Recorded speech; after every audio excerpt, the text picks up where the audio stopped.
the devil size.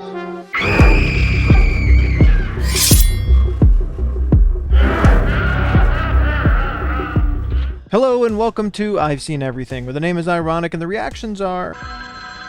Hi everyone, my name's Andrew and welcome to our first week of our Halloween horror reactions here on ISE. I'm glad to have you here with me and we have a great one to start us off, I think. These are Halloween horror reactions. We're starting with the movie Halloween from 1978, an incredibly important movie in the genre of horror. As far as slasher movies, as far as just so many different elements that became popular within horror movies. This is one of the movies that John Carpenter is most known for, although he has a lot of great movies. This is the first film acting credit on Jamie Lee Curtis's filmography. She had done some TV work before this, but this is the first time she was ever in a movie. Now, for those of you who have also seen this before, the Halloween franchise beyond this is a bit of a mess. I think, let's be honest. I mean, which one of the three continuities do you like, not including the reboot? It gets a little messy down the line. We'll talk more about it in the wrap-up, and maybe we'll watch some more of the Halloween franchise as time goes on. Who knows? But here, today, we are here to focus on Michael Myers, Laurie Strode, and Halloween from 1978. But before we get going, if you'd be so kind as to go ahead and check out the Patreon, the full-length reaction to this movie is already available over there. There's full-length reactions to other movies over there, full-length reactions to exclusive television shows over there, all kinds of stuff. I hope you'll go have a look and consider becoming a patron.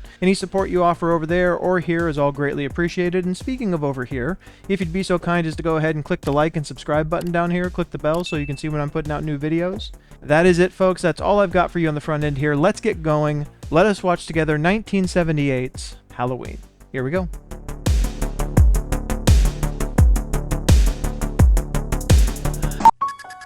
Yep, there it is. Man, I've heard that theme so many places. I used to have that on a ringtone, I believe. If I'm remembering correctly, I think John Carpenter did this theme, and I think he did most of the music for this movie. If you know, let me know. Yep, music by John Carpenter. You know, sometimes if you wait a little longer into the credit sequence, you have your questions answered for you. 1963, I didn't know we flashed back. When you see something like this, it makes me wonder about audience reaction when this first came out.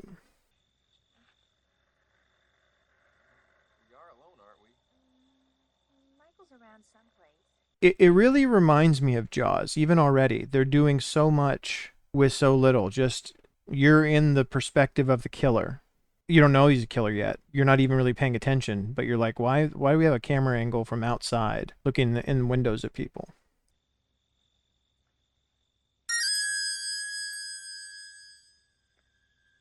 I love scrappy movie productions from any time period that, because of probably not having a lot of budget, have to really get creative with what they can do, and it so often ends up being so much better than when you throw tons of money at it.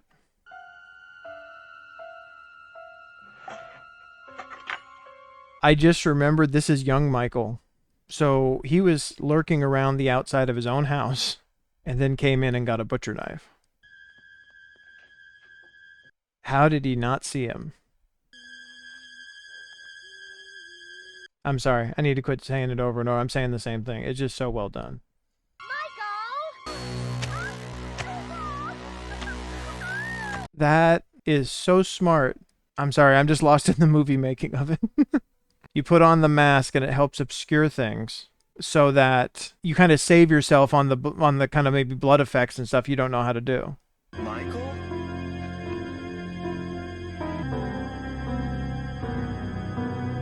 And so it also completely subverts expectations for the audience. Like, a kid just killed what's presumably his older sister and then just kind of catatonic walked out in front of the house to presumably the parents. And now we are 15 years in the future. I think this actually came out at Halloween. I think that was the point. You ever done anything like this before? Only minimum security.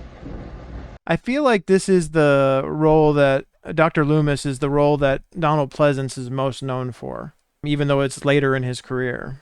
What do I give him when we take him in front of the judge? Tarzine. He'll barely be able to sit up. That's the idea.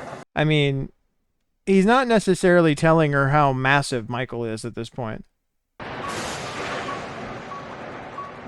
Since when did they let them wander around? It's an interesting idea that this gives you of mental health back in those days. This idea that a psychiatrist would just give up and say there's no helping this patient. Up to the hospital and Wait. I remember some of the stuff about these movies, but I don't remember the kills. She definitely shouldn't roll up that. Yeah, roll down that window. Yeah, window. I mean, she escaped with her life, but they're stranded in the middle of nowhere. You're all right? Yes, I'm okay. He's gone. He's gone from here. The evil is gone. Yeah, that's the thing. And maybe back in those days they did, but psychiatrists don't generally use words like evil. But I need to quit poking holes in it. It's supposed to sell the menace of he's so far gone, even the professionals can't help him.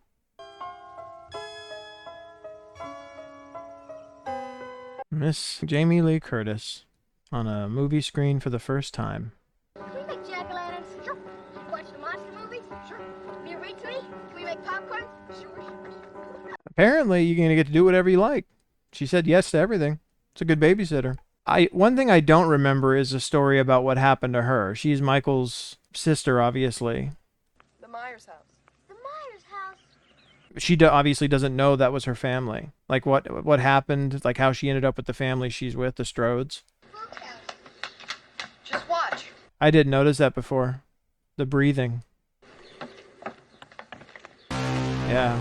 You hear the breathing before you see the silhouette. I gotta go. I'll see you tonight. Bye. This is the thing. At this point, I don't think we're dealing with like a supernatural killer necessarily. So how did he know? I'm wondering how he's supposed to know who she is. It's just that they share some kind of connection or something. Well, he was your patient, Doctor. If precautions weren't strong enough, you should have told somebody. I told everybody. Nobody listened. Yeah. They generally don't listen to somebody ranting and raving that their patient is evil and irredeemable. Especially back in these days. They minimize everything. And the book ends. They've done a good job of not showing him yet, too. The idea. Oh, I didn't know they did it that quick. And is he going to be gone? How fate differs. Nope, he's still there. Definitely in Sam. Now, oh, the car's gone, too. He's gonna get you. He's gonna get you. He's gonna get you. He's gonna get you. He's gonna get Wow, these kids are creative. Just going to repeat he's going to get you over and over again. Well, they suck. And now you ran into a killer. How you like that? But how did he get the coveralls? I wonder if there's some gas station attendant somewhere that he killed.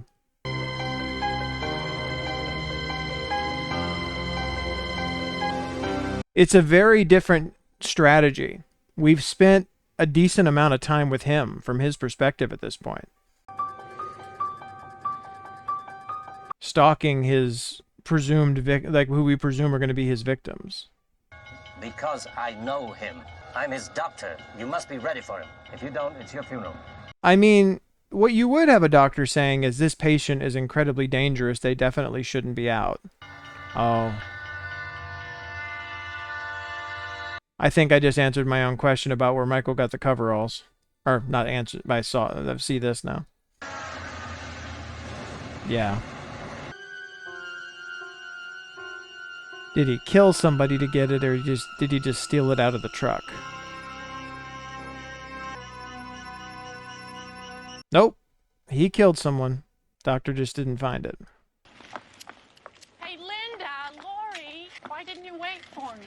We did. 15 minutes. I don't know what it's like to wait until you're far enough off campus to light up a cigarette. I never did that. Old Jerko got caught throwing eggs and soaping windows. Did she call him El Jerko? Because I'm pretty sure that's not Spanish. Hey, jerk! Speed kills! Yeah, should have maybe just let him go.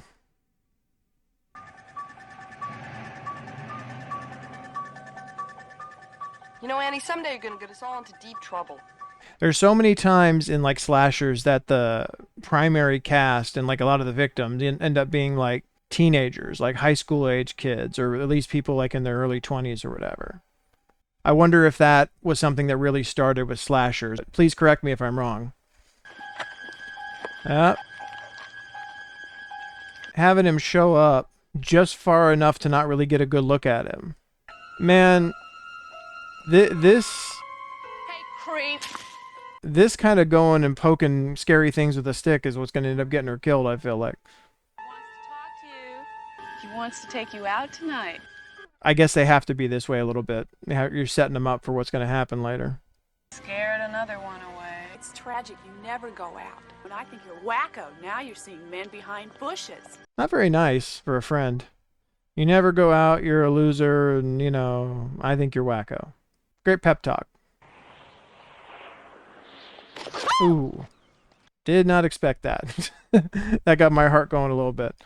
I guess everyone's entitled to one good scare, huh? Yes, sir. Nice seeing you, sir. It's what happens with these things when you haven't seen them in a while. I don't remember everyone that dies, or, you know, the order, or how they die, or any of that. Yep. And it seems like each time okay, he disappeared while she was looking at him. That's creepy. I don't know what that looked like to her. But also, every time, it's even more menace because every time she sees him, he's a little closer. Listen, my mother's letting me use her car. I'll pick you up. 6:30. Okay, bye. Bye. Imagine that, kids. Imagine a day when you didn't have a cell phone in your pocket. I'm not saying it was better. It certainly wasn't in a lot of ways.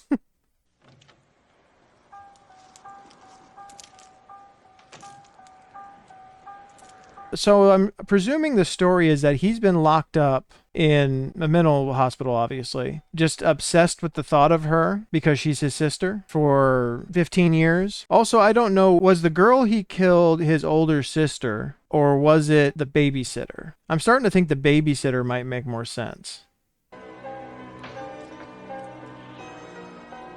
And maybe he did it because he felt like the babysitter, like in his twisted mind, he felt like the babysitter wasn't properly taking care of his baby sister. And so now he's back to do it. Again, in his twisted version of this. Hurry up. Hi. We just have time. I don't think she smokes anything, if that's what you just handed her. Judith Myers, row 18, plot 20. All right, so maybe it was his sister, if it's Judith Myers is the name, unless we're talking about his parents. He finished dinner, and he excused himself from the table. He got himself a hacksaw, and he kissed his wife and his 2 children goodbye, and then he proceeded... Where are we? What a lovely story to tell as you're walking out to a grave. You know, just common talk about the guy killing his family, presumably, with a saw. Damn kids. They'd do anything for Halloween. Whose grave is it? Judith Myers. He stole the headstone, but left the body. You, Lori, Mr. Riddle is 87. You can still... It also says something about how strong Michael Myers is because he lifted a tombstone out of the ground. That's certainly not easy. 6 straight hours of horror movies. Little Lindsay Wallace won't know what hit her. 6 hours of horror movies. Sounds interesting. Sounds like something I would have watched growing up. Well, now all they took was some Halloween mask, rope, and a couple of knives. Who do you think it was? I don't know. Sounds like a lumbering killer's operations kit. Hey, Dr. Loomis. Look behind you. Oh, too late. Hey, let's take a detour into how Michael Myers learned how to drive, because he's doing great. I mean, he's not crashing into anything or anything. You know, you could ask somebody. Oh, I could. Sure you could. All you have to do is go up to somebody and say, "Want to go to the dance?" You could do that. I couldn't. I wonder why Laurie's scared. I wonder why she's so closed off and reserved. If there's something to do with her history. Maybe that she doesn't even know. Or maybe her family is like super protective of her because they know where she came from. I did not remember Michael Myers driving around in a station wagon. And apparently Laurie can't tell she's being followed. I really love that choice. I know I keep saying it, but it's a really interesting and unique choice to be following the killer, essentially. Or the person stalking the victims at this point, is all we know about it.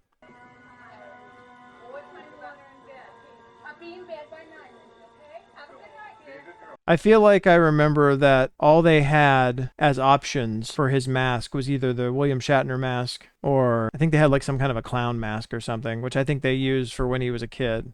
Dog, it's still warm. He got hungry. What was it? He killed a dog? Man wouldn't do that. This isn't a man. Frustratingly so in movies like this, people who should be listening don't listen, and they don't believe things that they should until it's way too late. But you're also a psychiatrist going around trying to tell them that this isn't a man, this is like a soulless demon killer or whatever. Not a lot of people are going to believe that if you just come to them cold and tell them that. Doc's packing, apparently.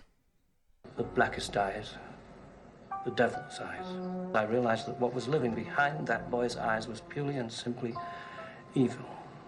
You don't generally hear psychiatrists engage in kind of satanic panic kind of talk, you know, evil and devils and things like that. Hold on a minute. Hi, Lester. I'm about to be ripped apart by the family dog. Yeah, the first thing I think when I'm seeing a dog is, does the dog die? I don't remember. And this is back in the days when they would just do that. That messes with people more now. I just talked with Ben Tramer, and he got real excited when I told him how attracted you were to him. Oh, you didn't? Please tell me you didn't. Friends will never stop trying to set her up. Nothing worse than being forced out on a date when you don't want to go.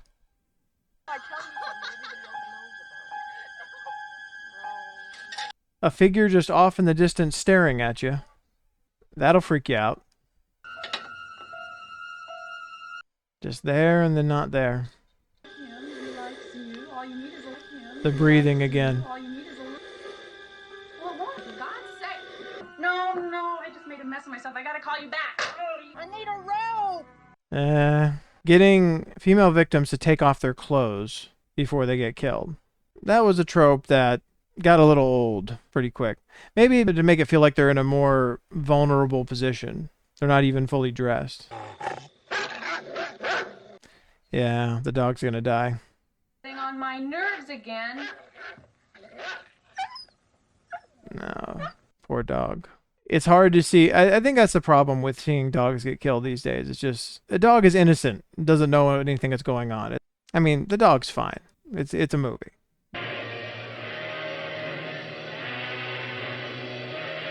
Hey, The Thing.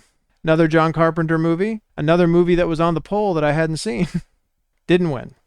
Richie said he was coming after me tonight. Do you believe everything Richie tells you? Richie's a jerk and he made you drop your pumpkin. I wouldn't believe anything he says. Can we make the jack-o'-lantern now? Let's go. Aside from the more nefarious reasons they would want to have women naked in a horror movie, I do think if you're going to give it any kind of a storytelling value, I do think it's a vulnerability thing. It's just like you increase the vulnerability. Oh, is this one of your cheap trips? He was right there, and he is not far away. Doors closing and locking without explanation. Classic.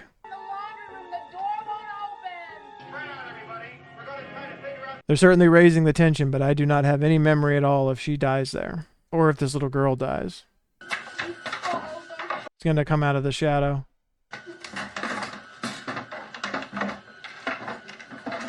No, this is going to be bad. Annie, Paul called! Okay. Oh, my foot! I'm stuck! Yeah, I don't think that shot was done for any story reasons. I was really worried that she was going to lose her head there. Promise me you won't tell anybody about this. Little girl probably just saved her. For a moment. Hello? Hi, Annie. Door is wide open. My parents are gone. Oh, that's fabulous. When did they leave? Gone the next shot. Yep. Gone already. You saw the shadow of him walking away, I think. Come on, get your coat. We're going to pick up Pa. I don't want to. She's just running around in nothing but a shirt. And some socks. Alright, she got a coat. That's a little different. You know it's going to happen. Yeah, there you go. You know it's going to happen. You just don't know when or how. Wouldn't that be something? If we had a movie where he was just stalking people the whole time, but he never did anything. feel like that would be less popular. Listen, I'll call you in an hour or so, okay? I'm getting the feeling that her friend is not going to be until she gets back with her boyfriend, I think. No, I think I'm wrong. I don't think she's that lucky. She's all alone over there now.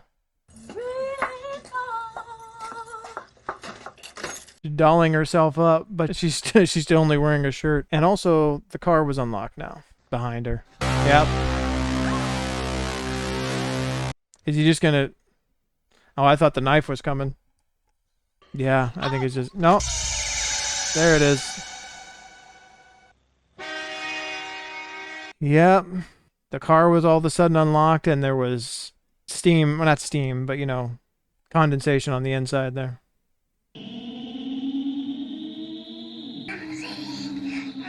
I wouldn't... Yeah. Based on what's happened, I wouldn't be too close to the windows.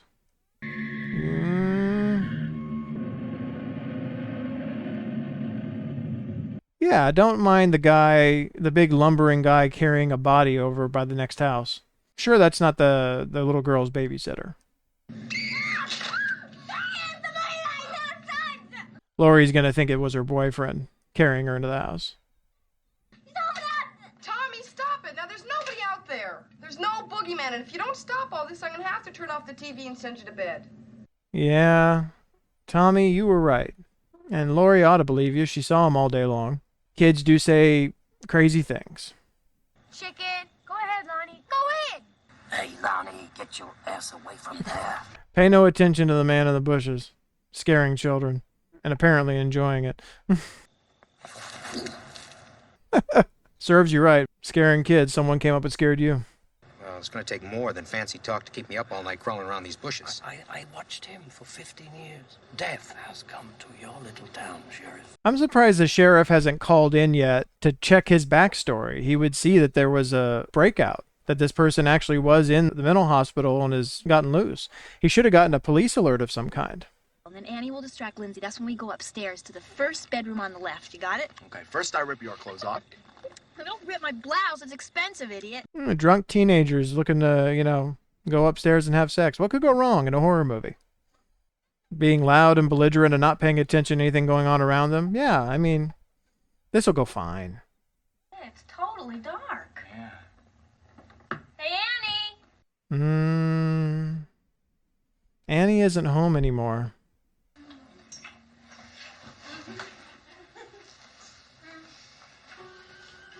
You went into a random house, got on the couch, and started making out. I mean, I feel like there were other places. Because this house has a killer in it. Sorry to say. Let's make more popcorn. No, we've had enough. Why don't we watch the rest of the movie? I'm pretty sure nothing happens to the kids. I can't remember for sure, but I'm pretty certain. Have a good time. We definitely will.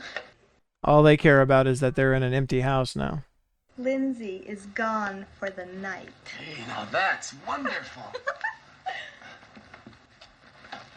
It's the only thing about these movies is you have so many of the victims that just go and make dumb decision after dumb decision, to the point that when the thing happens, you're kind of like, well, what do you expect if you're going to do that? Or you make them really unlikable. Yep. Has to happen when they're in the middle of it. And we hear the breathing. Yeah, I think boyfriend gets it first. Door opens on its own. Tell yourself it's the wind. That's a common thing to tell yourself. We can hear him breathing too. Come on out. Yep. It's almost like the Jaws thing where you have a sound that's associated with when the killer is near.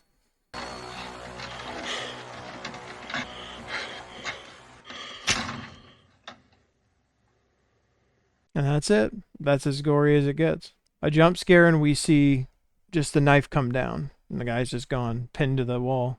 Very effectively done, though. Well, did you get my beer?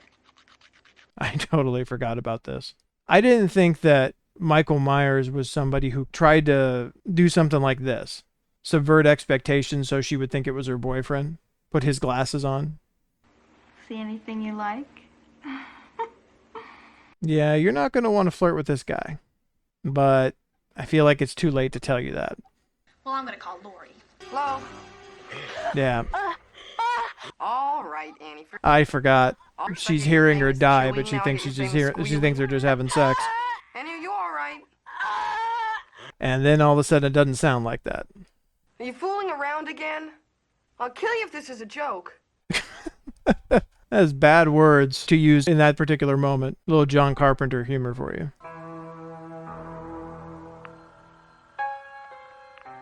I think that Annie's boyfriend is lucky that she never made it over to pick him up.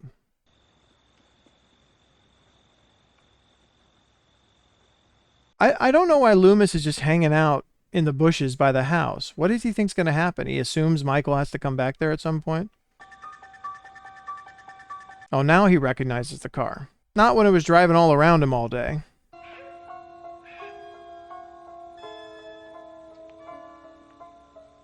I don't think she's going to make it to the house. I think he's going to pop out and she's going to go running. Bob? Linda? I'm trying to pay attention if there are things different as she walks back. Subtle things.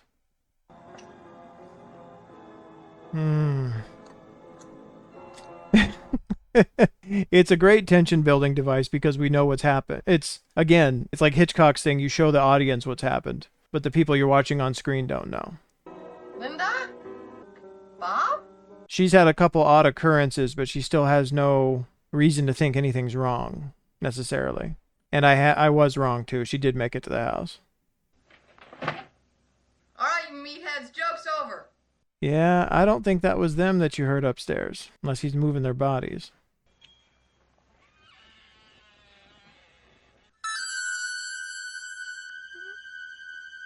Okay, she sees her friend's body.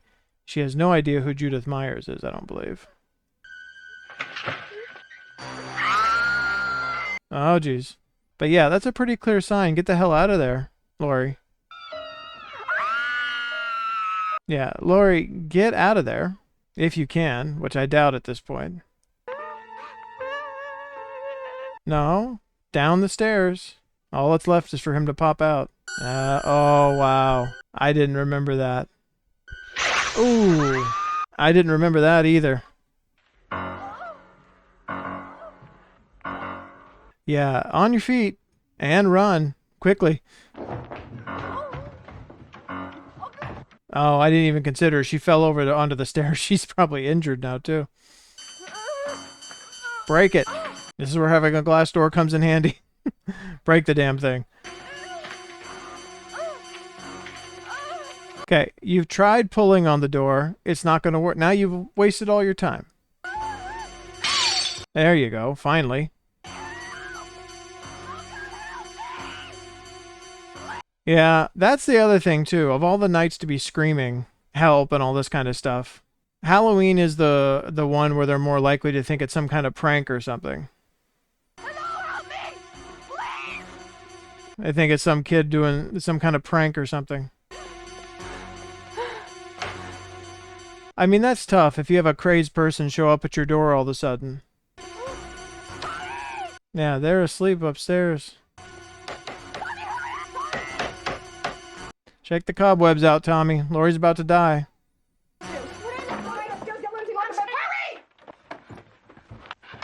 Too many windows. Too many freaking windows for this moment. And you hear him breathing again. Window was open. Ooh, right in the neck.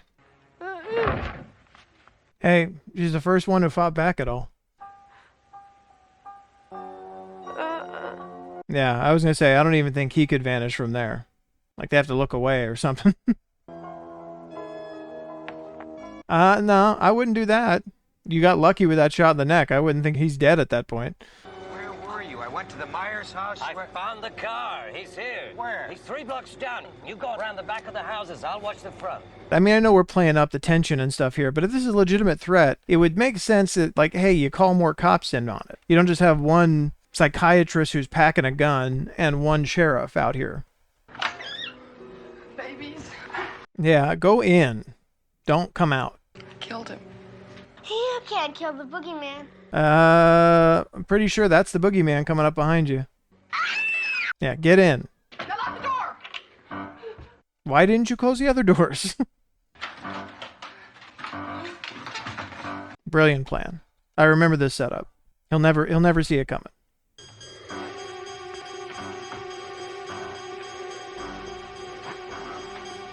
I know this is the big moment. This is the scene everyone calls up, but I don't remember what she does in this moment to fight him off. I do know that those slats aren't going to hold up. If anything, I feel like this illustrates how badly different settings in your home would hold up to attack. Okay, hanger. Think quick, Lori. I don't know what weapon you could fashion out of that would stand up to him. Ooh, jabbed him in the eye. Yeah, you never should have dropped that. They really save on horror effects by not having to show any of the actual, like, stab wounds. Yeah, I don't think you ever think for sure that he's dead. That doesn't work that way. Quit dropping the damn knife. When are you going to learn? You have stabbed him twice now, had his knife and dropped it. What is wrong with you, Lori? Tommy, unlock the door. Yeah, I left the killer on the floor with his knife. Unlock the door. I want you to tell them to call the police and tell them to send him over here. Yeah, it's the best thing she's doing, getting the kids the hell out of there. Jeez, Lori. Yeah, you ever watch wrestling? Yep, there's the Undertaker move right there. You just sit up like nothing happened. Although, at least that will alert Loomis. Lori, why did you drop the knife again? Don't leave his weapon with him. No, he didn't pick it back up. Oh, I didn't know they actually pulled the mask off. Or I didn't remember that. Ooh, that was a natural reaction. Dr. Loomis, does this mean our sessions are over? I'm assuming. I hope so, because he's out of bullets. What's the boogeyman? As a matter of fact, it was. Weird man came in and shot the killer. You don't really care who he is at that point. Yep. Nothing but a shocked look in the music. Oh, you can still hear him breathing. Very well done. Let's go to the wrap-up, shall we? I want to go back and look into how low budget this movie was. I don't know if John Carpenter wasn't a very well-known director at the time. I mean, obviously he'd done The Thing. They had that on the television. I'm sure that was the easiest thing for them to get to use, was to be able to use one of his other movies. But to bring them this idea, it feels like they're like, well, we don't know about this, but if you can do it like on a real cheap budget, we'll let you do it. Or maybe, I don't know how this movie was funded, if it was a big studio or not. But it is that thing of, you could tell they made so many simple but effective choices. Things that were not like big and showy, just things that were, hey, we're just going to just play with the audience's expectations like this. We're just going to play with what we're showing the audience like this. The audience is going to start to catch on to the fact that, oh, they can hear him breathing. That means he's still alive. And at the end, to go out on that, shots of all the sites of where everything's happened, some of the damage that's been done, and we can still hear him breathing. Again, it's like the Jaws music. I mean, not to go into another movie, but one of the greatest things about Jaws happened by accident. Was they couldn't get the sharks to work the way they wanted to, the mechanical sharks they had built, so they had to come up with all these different ways on the fly to feel the presence of the shark. The music, the fin, like without the actual shark, all this stuff, the barrels later on. This was that way too, in the sense that you hear his breathing, you feel his presence, you see the victims from a weird perspective, and you start to realize, oh, I'm seeing them from the killer's perspective. You hear the music, or just like some of the little kind of musical stings that they had. The oo-doo-doo like thing that they had. And I know that was a great impression on my part, by the way. No, but like just all of these little things to make people feel the presence of the thing they're scared of without showing them. Because And Hitchcock did this a lot too. What they can imagine is so much worse than what you're going to show them. The anticipation, the not seeing, like where is he? When is it going to happen? When it happens, even though it's scary, it's usually like a moment of being scary. And then there's like the scariness of like the encounter that's happening. How is this going to come out? It can be grotesque or gross based on how, bloody we're getting. This didn't get that bloody. That's the thing. Again, like Psycho, like so many other movies that really play with tension well. They're not about all of the blood and all this other kind of stuff. And I think maybe that wasn't as common back in this time period. Like you didn't have like the really kind of blood-drenched slashers and things like that. Please correct me if I'm wrong. I don't think like a lot of blood in horror movies back before this movie was common necessarily. Although, again, I haven't seen The Thing, and I'm getting the sense that maybe that was pretty bloody. I don't know. But you could tell they worked within the scope of what they had, but they did it very well. It's difficult to focus on the proper historical context here, but it's important, especially if you're someone who has seen a lot of horror movies, a lot of 80s and 90s slashers, even into the 2000s, because you've seen this playbook before. You've seen this playbook expanded on and done in much more extravagant ways. So to go back and watch this compared to that, it's like, well, this is kind of just a simple slasher. There's not even a lot that happens comparatively to a lot of the other slashers you've seen. True to some degree, but this is where it started. This is the prototype. This is the kind of bones of that idea. And you can see all of it there. You can see the beats of how something like this works that other people came and built on top of. And also, one thing that this movie does, they make you feel the presence of the killer. They make you, they build the suspense without just showing you.